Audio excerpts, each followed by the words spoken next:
नेहमीचे पोहे आणि उपमा खाऊन जर कंटाळा आला असेल आणि काहीतरी चटपटीत जर खावंसं वाटत असेल तर ही रेसिपी अतिशय परफेक्ट आहे. सकाळच्या गडबडीमध्ये अगदी 10 ते 15 मिनिटांमध्ये अशा प्रकारचा झटपट असा नाश्ता तयार होतो. तर घरातील अगदी काही बेसिक गोष्टी यामध्ये लागणार आहेत. तर आपण वेळ वाया न घालवता लगेच रेसिपीला सुरुवात करूया. रेसिपी बनवण्यासाठी सगळ्यात अगोदर मी इथे व्हाईट ब्रेड घेतलेले आहेत. जर व्हाईट ब्रेड नको असतील तर तुम्ही ब्राऊन ब्रेडचा वापर केला तरी देखील चालतील. आता यामध्ये आपण पाणी घालून हे ब्रेड व्यवस्थित भिजवून घ्यायचे आहेत आणि भिजवून घेतल्यानंतर या ब्रेडमधलं सगळं पाणी आपण व्यवस्थित काढून घ्यायचं आहे.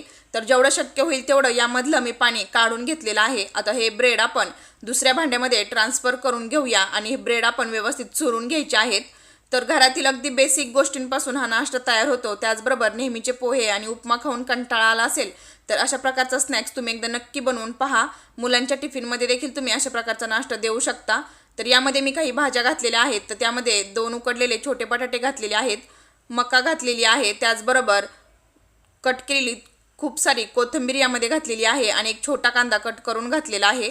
मसाल्यांमध्ये यामध्ये मी 1 चमचा चिली फ्लेक्स घालणार आहे. तर तुम्हाला किती तिखट हवं आहे यानुसार तुम्ही चिली फ्लेक्स कमी जास्त करू शकता. आता यामध्ये आपण याला छान बाइंडिंग यावं यासाठी 2 चमचे कॉर्नफ्लॉवर घालणार आहे. कॉर्नफ्लॉवर घातल्यानंतर चवीनुसार यामध्ये मीठ घालायचं आहे. तर एवढेच मसाले यामध्ये लागणार आहेत. जर तुम्हाला जास्त तिखट लागत असेल तर तुम्ही यामध्ये हिरवी मिरची देखील घालू शकता. तर आता हे सर्व आपण व्यवस्थित पाणी न घालता एकजीव करून घ्यायचं आहे आणि याचा आपण एक घट्टसर गोळा बनवून घेऊया. तर या ठिकाणी बघू शकता पीठ मी व्यवस्थित मळून तयार केलेलं आहे. आता यासाठी लागणारी स्लरी बनवून घेऊया. तर एका वाटीमध्ये 1 चमचा मैदा घातलेला आहे, 1 चमचा पांढरे तीळ घालायचे आहेत. यामध्ये पाणी घालून याचं आपल्याला पातळ असं बॅटर बनवून घ्यायचं आहे. तर ही स्लरी केल्यामुळे याला टेक्स्चर खूप छान येतं आणि तीळ घातल्यामुळे याची टेस्ट तर अजूनच खूप छान लागते. तर या ठिकाणी बघू शकता स्लरी मी व्यवस्थित बनवून घेतलेली आहे. तर आपलं बॅटर देखील व्यवस्थित तयार आहे आणि पीठ देखील तयार आहे. आता हाताला आपण थोडंसं तेलाने ग्रीस करून घ्यायचं आहे आणि यातील एक छोटासा गोळा काढून घ्यायचा आहे आणि तुम्हाला ज्या पद्धतीने हा नाश्ता बनवायचा आहे त्यानुसार तुम्ही याचा शेप तुमच्या आवडीनुसार करू शकता. तर इथे मी अशा प्रकारे शेप बनवून घेतलेला आहे. अगदी साधी सोपी रेसिपी आहे, तर अगदी झटपट तयार होणारी आहे. तर या ठिकाणी बघू शकता सर्व नाश्ता मी बनवून तयार केलेला आहे आणि आपण जी स्लरी केलेली ती यामध्ये अशा प्रकारचा एक ब्रेडचा पीस व्यवस्थित भिजवून घ्यायचा आहे आणि तो लगेच आपल्याला तेलामध्ये तळून घ्यायचा आहे. तर दुसरीकडे मी तेल गरम करत ठेवलेलं आहे. तेल आपलं गरम झालं की अशा प्रकारे स्लरीमध्ये बुडवून घ्यायचं आहे आणि लगेच आपल्याला तेलामध्ये टाकायचं आहे.